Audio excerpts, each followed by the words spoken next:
مسجد میں کوئی قلمہ، قلم کا تراشیدہ، سیاہی کا قطرہ، قلم کا ڈھکن یا ایسی کوئی چیز، یہ برداشت نہیں۔ ان المساجد للہ، یہ تو اللہ کا خانہ خدا ہے، اس میں آپ کو چاق و چوبند رہنا ہے۔ اور مسجد اعلیٰ ترین نشست ہے، بہترین جگہ ہے جس میں انسان چوکن نہ رہا ہے، غفلت قریب نہیں آ سکتی۔ قلم بھی اپنی جولی میں رکھے، سیاہی بھی اپنی چادر کے ساتھ رکھے، گرے تو آپ پر گرے، مسجد میں کیوں گرے؟ حدیث میں نہیں ارشاد فرمایا کہ جب تم نماز پڑھتے ہو کسی کو بلغم یا ناک آ جائے تو فرمایا اپنے جیب میں یا اپنے کپڑے میں ڈالو؟ مطلب ہے کہ اپنا کپڑا خراب کرنے تو مسجد کیوں خراب کر رہا ہے؟ اس کے آداب تو بہت زیادہ ہے۔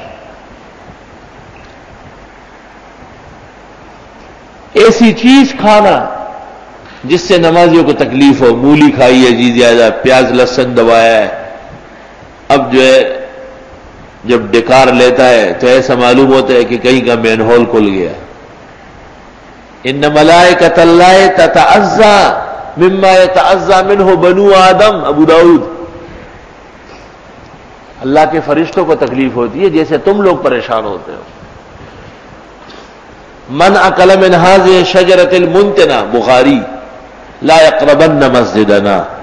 حضرت فرماتے جنہوں نے یہ چیزیں کھائی، جن کا نام لیا، جس کے کھانے کے بعد بو پیدا ہوتی ہے، فرمایا نہ آئے مسجد میں، مسجد میں نہ آئے۔ کیا مطلب ہے؟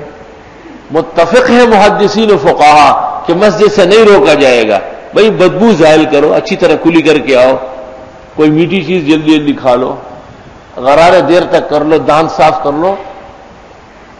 یہ ان احادیث میں سے ہے جس کا طرف واحد مراد ہے، یعنی اس کا کھانا چھوڑ دو، پیچھے کرو، نہ کہ مسجد آپ چھوڑ دیں۔ مسجد تو چھوڑ نہیں سکتے، تو ضروری بات ہے کہ ان چیزوں سے پرہیز کی جائے۔